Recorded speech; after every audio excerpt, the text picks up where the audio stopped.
Alors, Beta FPV, ils sont plutôt spécialisés dans les petits drones FPV. On a la gamme des Cetus, qui sont des drones pour apprendre l'activité justement de vol en immersion. On a trois gammes spécifiques, on va dire. On a le Cetus Lite, qui sont des tout petits drones destinés à un apprentissage plutôt pour les enfants ou vraiment pour l'accès au pilotage drone. Donc j'ai fait une vidéo dédiée, je vous la remets ici. Ensuite, on a le Cetus Pro, qui va être un bon drone d'apprentissage vraiment pour commencer à apprendre à piloter en manuel, en drone FPV, donc avec le masque sur les yeux et en n'ayant aucune aide au pilotage, à la stabilisation. Contrairement par exemple à un drone DJI Mavic qui est stabilisé de partout, dès qu'on lâche les commandes, le drone est stabilisé. Et bien là, avec la gamme des Cetus, on va pouvoir commencer à apprendre justement le drone FPV traditionnel en mode manuel. Donc le Cetus Pro, c'est vraiment un bon compromis. Mais au-dessus, on a également le Cetus X. Alors, ce n'est pas un nouveau drone, il existait déjà, mais là, c'est une nouvelle variante qui vient de sortir, qui vient d'être proposée par Beta FPV, qui est une variante encore un petit peu plus abordable, on va dire, d'un point de vue technique pour ceux qui ne connaissent pas du tout l'univers du drone et qui souhaiteraient apprendre le drone FPV. Ce Cetus X, il existait déjà en version Beta Flight, c'est-à-dire paramétrable, configurable exactement comme un drone FPV traditionnel. Donc ça demandait un petit peu d'implication et de connaissance dans le logiciel dédié Betaflight, qui est le logiciel commun pour paramétrer un drone FPV.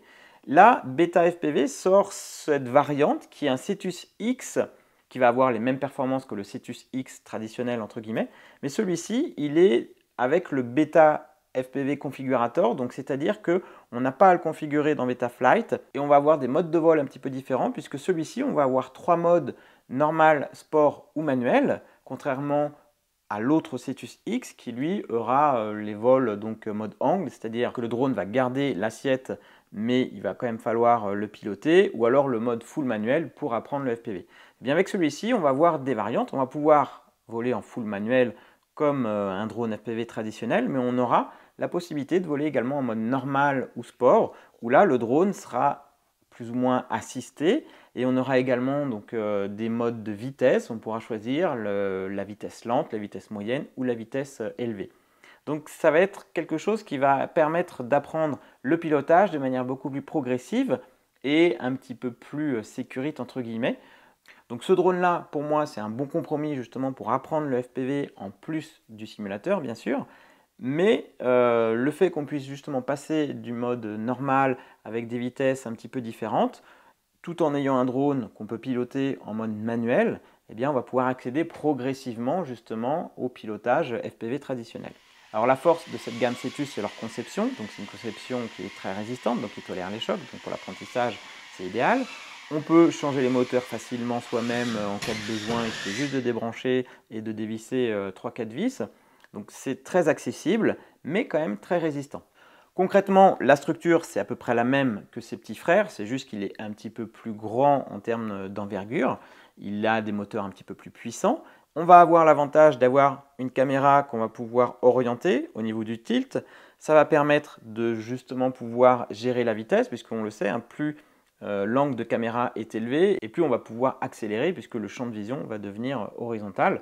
Et au contraire, si on veut voler très calmement, très tranquillement, à ce moment-là, on oriente la caméra de manière la plus droite possible par rapport au sol et là on va voler de manière assez lente. Donc c'est très progressif, c'est évolutif. Et la différence de cette nouvelle version Cetus X comparée au Cetus X version Beta Flight, celui-là c'est version Beta FPV Configurator, donc on pourrait éventuellement le paramétrer via l'outil propre à la marque Beta FPV, mais l'idée c'est vraiment de pouvoir justement ne pas avoir à paramétrer quoi que ce soit, puisqu'il est, on le reçoit, on le sort du pack et on peut voler tout de suite. On n'a pas besoin de paramétrer, de configurer, puisqu'on a différentes options possibles via la radiocommande pour passer sur les différents modes de vol en fonction de votre niveau ou de votre expérience et de vos souhaits.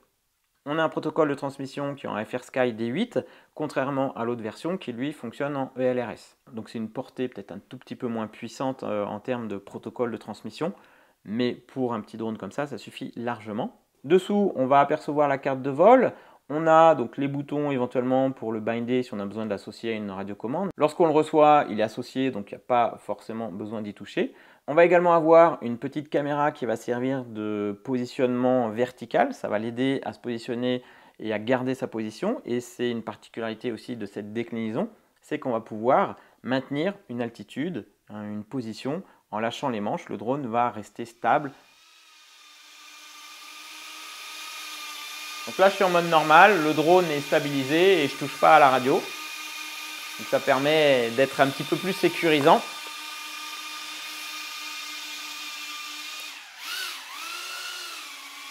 Et ensuite, on peut repasser en mode sport pour piloter. Vous pouvez voler en mode sport ou en mode normal et lâcher la radiocommande, ou vous pouvez également être en mode manuel, en mode full accro, et à tout moment vouloir positionner le drone par sécurité. Donc à ce moment-là, vous basculez en mode normal et le drone va stabiliser sa position. Donc ça, c'est une sécurité supplémentaire au niveau de l'apprentissage lorsque vous voulez vous initier justement au mode accro entre guillemets. Alors comme je le disais, au niveau de la transmission, c'est donc du FrSky D8, mais on a un emplacement ici avec un support. On peut mettre via un adaptateur un autre module de transmission, comme par exemple du ELRS ou Crossfire, via donc un support. Ce qui fait que cette radiocommande, elle permet donc de faire évoluer le Cetus X. Elle permet également de pouvoir faire du simulateur, donc elle est polyvalente. Et je dirais même qu'elle pourra peut-être même servir pour d'autres drones. Alors, ce n'est pas celle que je recommanderais forcément parce que voilà, on est limité en termes de nombre de boutons et d'assignation. Mais pour du simulateur, pour la gamme des Cetus, puisqu'on peut l'utiliser avec tous les Cetus, il suffit juste de l'associer avec le bouton Bind et donc on peut faire voler tous les drones de la gamme Cetus avec cette radiocommande. Mais on peut aussi, si on change le protocole, soit si on utilise le protocole FrSky D8, mais on peut aussi, donc via ce module-là, passer en LRS et ensuite progresser vers des drones traditionnels FPV. Donc elle pourrait être évolutive vers d'autres drones, d'autant plus que la prise en main, je la trouve vraiment très agréable. Elle tombe bien sous la main, les manches ont un bon feeling. Donc vraiment, elle est plutôt agréable, cette radiocommande. Vous pouvez choisir lors de la commande mode 1 ou mode 2, c'est-à-dire gaz à gauche ou gaz à droite. Mais si vous êtes trompé, vous pouvez très bien le changer physiquement, ça se fait. Moi personnellement, donc, je suis en mode 1, je l'ai reçu en mode 2 et donc j'ai changé la configuration. Mais voilà, ça se fait très bien. Si je la compare à celle du Cetus Pro, elle est un petit peu plus grande et surtout, on a ce module-là donc, qui permet de la faire évoluer plus tard, chose qu'on n'a pas sur le Cetus Pro. Après, au niveau des boutons, on aura les mêmes actions, sauf que là, c'est des switches, alors que sur cette radiocommande du Cetus X, on a plus des interrupteurs. Oui, à l'usage, je dirais que c'est pareil. C'est un peu plus esthétique. Ça prend un peu moins de place lors du transport, c'est un peu plus pratique. Mais au niveau des fonctionnalités, on arrive à peu près à la même chose. On va également avoir une différence avec le masque entre le Cetus Pro et le Cetus X. Sur le Cetus X, il y a aussi, donc comme la radiocommande, il y a une amélioration, que ce soit au niveau de la réception. Là, on a une antenne, donc a priori, on aura une meilleure réception. On va avoir des boutons sur le dessus qui nous permettent de naviguer dans les menus, mais surtout, on a un bouton d'enregistrement puisqu'on va avoir un espace pour mettre une carte micro SD qui va nous permettre d'enregistrer donc le retour vidéo, donc le DVR, dans le masque. Ce qu'on voit dans le masque, on va pouvoir l'enregistrer sur la carte SD. Alors attention, c'est qualité très médiocre entre guillemets, c'est de l'analogique en tout petit format, toute petite résolution, mais ça permet, contrairement au Cetus Pro, d'avoir justement un souvenir ou au moins de pouvoir enregistrer son vol. Ça permet de regarder un petit peu, de repartager son vol ou de voir un petit peu ce qui s'est passé. Chose qu'on n'a pas sur le Cetus Pro. En revanche, au niveau du masque, on a les mêmes inconvénients, c'est-à-dire que c'est la même taille. Si vous avez des lunettes, ça ne rentre pas. C'est impossible donc à mettre avec des lunettes. On n'a pas une vue qui est fantastique dedans. Et puis la version analogique, donc c'est-à-dire le retour vidéo, c'est quelque chose qui pixelise beaucoup. On a une qualité d'image qui se brouille, un petit peu comme les vieilles télé, de manière assez fréquente en fonction de la qualité de la transmission. Donc c'est vraiment différent de la version numérique, comme on peut avoir par exemple sur les masques DJI. Mais pour débuter, je dirais que on n'a pas besoin de plus. Voilà, c'est suffisant. Même si on voit quand même pas très bien, notamment en termes de détails. C'est très dur si vous voulez aller voler dans des petits endroits avec beaucoup d'obstacles, dans les sous-bois par exemple. Vous allez avoir beaucoup de mal à voir les petites branches dans ce masque-là. Bon, après, en termes de support et de maintien au niveau de la tête, il se maintient très bien. Donc là-dessus, il n'y a pas de problème. Et c'est pas très encombrant. Le tout tient dans la pochette. D'ailleurs, c'est très complet hein, au niveau de la livraison. On a une sacoche de transport, on a donc le drone, la radiocommande, le masque, des pièces de rechange, les batteries. Donc c'est vraiment très complet, très pratique. L'avantage, c'est que ce pack-là, que ce soit n'importe quel Cetus, c'est que vous avez tout prêt à voler et vous n'avez rien besoin d'acheter séparément, que ce soit au niveau des chargeurs, tout est fourni, les câbles, enfin voilà, vous avez vraiment tout ce qu'il faut pour faire voler ce drone-là, contrairement à du drone FPV où la plupart du temps, il va falloir vous acheter un chargeur pour les lipos, ou un masque différent, enfin, ou alors des accessoires différents pour faire voler votre drone. Là au moins, avec ce kit-là, vous avez vraiment tout compris. Donc au niveau de la mise en œuvre, c'est très simple. On a deux batteries. Alors, c'est deux batteries qui viennent alimenter le drone en même temps, en parallèle. Ce sont des batteries de 450 mAh, donc c'est une cellule. Donc on a 2S 900 mAh lorsqu'on a connecté les deux batteries. Il suffit de les glisser en dessous et ensuite de venir les connecter. Tac. On a la petite LED bleue qui signifie donc que le drone est associé et que tout va bien. Elle devient rouge quand il n'y a plus de batterie ou quand il n'est pas associé. Au niveau du masque, on a la mise en marche sur le côté. On va pouvoir lancer l'enregistrement en appuyant donc sur le bouton REC. Hop, comme ça, on va voir ce qu'il y a à l'intérieur du masque pendant que je vole. Pareil, au niveau de la radiocommande, on maintient appuyé.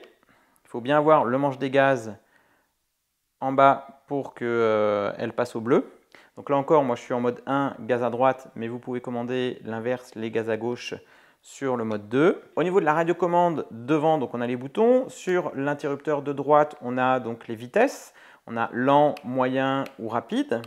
Je vais laisser sur lent. On a ici le bouton pour changer la fréquence si on vole à plusieurs pour avoir le retour vidéo donc dans le masque pour choisir la bonne fréquence. On a ici les modes de vol, donc normal, sport ou manuel, donc mode accro. Donc je vais rester en mode normal et on a ici le bouton d'armement. Lorsque j'appuie, les moteurs se mettent en route.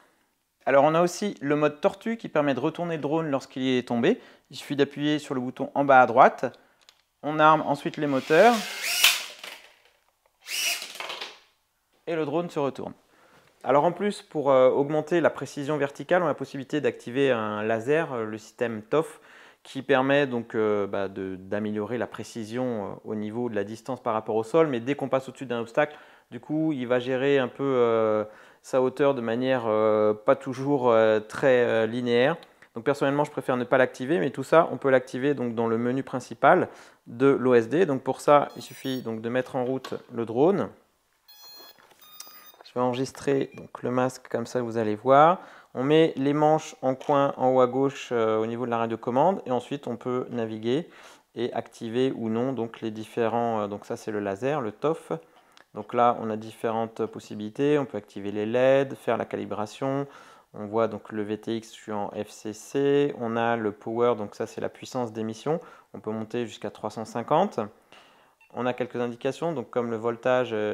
Ici, on a le temps de vol qui va s'indiquer également là. On a le mode de vol qui va être indiqué ici ou donc la vitesse qu'on a choisi. Tac, manuel, sport ou normal. Et donc on a désarmé ou lorsqu'on est armé. Voilà. Pour armer, il faut bien sûr avoir le manche de gaz au minimum. Donc il suffit d'appuyer sur le bouton pour armer. Alors maintenant, au niveau du prix, on est un petit peu au-dessus des 300 € pour le kit complet. Comparé à un Cetus, c'est quasiment un petit peu moins de 100 €, allez, 70 ou 80 € de plus qu'un Cetus Pro. Est-ce que vraiment ça vaut le coup?